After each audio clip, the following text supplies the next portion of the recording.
1000 યુગથી હું તમે ગોથા મારી છે, હજી આપણને કંટાળો નથી આવતો. મરદ ન કહેવાય, આપણે બધા હિંમત વાળા ન કહેવાય. કેટલી હિંમત કહેવાય કે હજી તારે કરવું કર, બાકી આમાં તો અડીખેમાં જ ઉભા છે, ધક્કા ખાવા જ છે અહીંયા, ભલે જે થાવું થાય.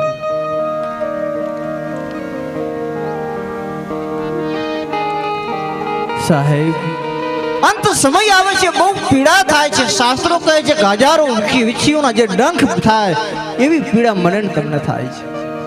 આપણે કોઈ મર્યા નથી, છતાં મરવાની બીક કેટલી લાગે છે? હે, કેટલી મરવાની મને ને તમને બીક લાગે છે? એનું કારણ એ છે કે હું તમે એક વખત નહીં અનેક વખત મર્યા છીએ, અને એ મરવાની પીડા મને ને તમને ખબર છે કે મરવાની પીડા શું થાય છે. પણ મોહ એ જ્ઞાન ઉપર ચડી ગયું છે એટલે આપણને અનુભવ થતો નથી. બાકી આપણને ખબર છે કે જન્મ મૃત્યુની પીડા શું છે, એટલે તો આપણને બીક લાગે છે. જન્મ અને મૃત્યુ એ મહાદુઃખ છે. એ મહાદુઃખમાંથી મુક્ત થવું હોય તો રામ નામ રૂપી ઔષધિનું સેવન કરો. સત્સંગનો આશ્રય લો, સદગુરુનું શરણ લો. ભાગવત શાસ્ત્ર પુરાણો ઉપનિષદો એમના શરણમાં જાઓ. એના વગર ક્યાંય ઉદ્ધાર નથી. મૃત્યુના સમયમાં માણસ, તમે વિચાર કરો, મેન તમે ઘણા બધા મૃત્યુ જોયા છે, કેવી કેવી દશા થાય છે સાહેબ. અંત સમય તો એવું આવે, ઘરના લોકો પણ ત્રાસી જાય છે. હા, અને આપણો સાહેબ સ્વાર્થ કેવો તમે જોવો જોઈએ. કોઈ ઘરમાં બીમાર હોય, લાંબા સમયથી બીમાર હોય, એટલે પછી શું કરે, હવે 11 નું વ્રત કરશું. શંકરે જાય કાંઈક, મને બહુ જાજી ખબર નથી, પણ અડદ ક્યાં એવું કંઈક મૂકે અને કે અમે 11 કરશું, હવે આને મુક્તિ આપો. મુક્તિ એટલે મરી જાય એટલું જ ને, એમ જ ને. મુક્તિનો અર્થ બીજો શું થયો કે આ મરી જાય, એમ આમાં છૂટી જાય. એ ભોળાનાથ, અમે 11 કરશું, આને હવે મુક્ત કરો. વિચાર યાદ રાખજો, મારા ને તમારા માટે આ શબ્દ મંદિરે જઈને કહેવાના છે આપણા છોકરા, હવે આને મુક્તિ કરો, એટલે મરી જાય તો સારું. ચોખ્ખી વાત છે.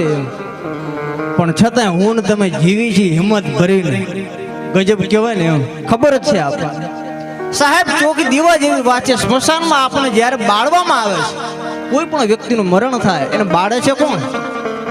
એનો દુશ્મન બાળવા નથી આવતો, એનો પાડોશી બાળવા માટે નથી આવતો, પોતાનો સગો દીકરો જેને બાળે છે. એમ છતાંય મારો દીકરો ને મારો પોતરો ને મારી પત્ની ને કેટલી સાહેબ તમે વિચારતો, પોતાનો દીકરો પોતાના બાપને બાળવાનો છે, એનો દુશ્મન બાળવા માટે નથી આવતો, છતાં એમાંથી નીકળી શકશો નથી. મારો કહેવાનો હેતુ કે આ બધાને છોડી દો એ નથી, પણ બધાને પ્રેમ કરો, પણ દ્રષ્ટિ હંમેશા પરમાત્મા ઉપર રાખો. ઘણા લોકો કહે ને કે ભાઈ પરિવાર ને કુટુંબ આ બધું મિથ્યા છે. મિથ્યા એટલે છે, એ સત્ય છે, પણ કઈ રીતે? જ્યારે તમારો અંતિમ સમય હોય, દુઃખ દર્દથી શરીર ત્રાહિમામ થઈ ગયું હોય, પીડા ખાતી હોય, અસહ્ય દુખાવો થતો હોય,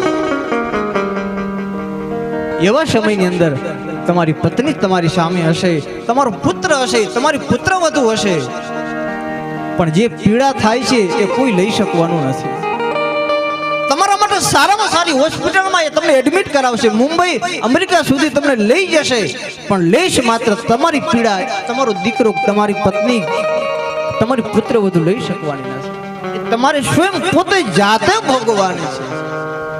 એટલે કહ્યું છે કે આ કોઈ તારી પાસે તારું કોઈ કામ નહીં આવે.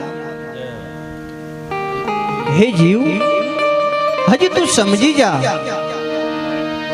હજી તારી પાસે સમજવાનો અવસર છે. અને એ દીકરીને દીકરા જ મગજમાં રાખી રાખીને મરે ને પછી એ જ પાછો બાપુ પાછો છોકરો થઈને ઘરમાં પાછો આવે. આપણે ઘણા બહેનો કહેતા નથી કે અમારા દીકરાનું જો નાક રહ્યું ને એના પરદાદા જેવું છે. હવે પરદાદા જેવું નથી, આ પરદાદા જ છે. બીજી વાર પાછો ધક્કો ખાધો. મમતા રત સત જ્ઞાન કહાની.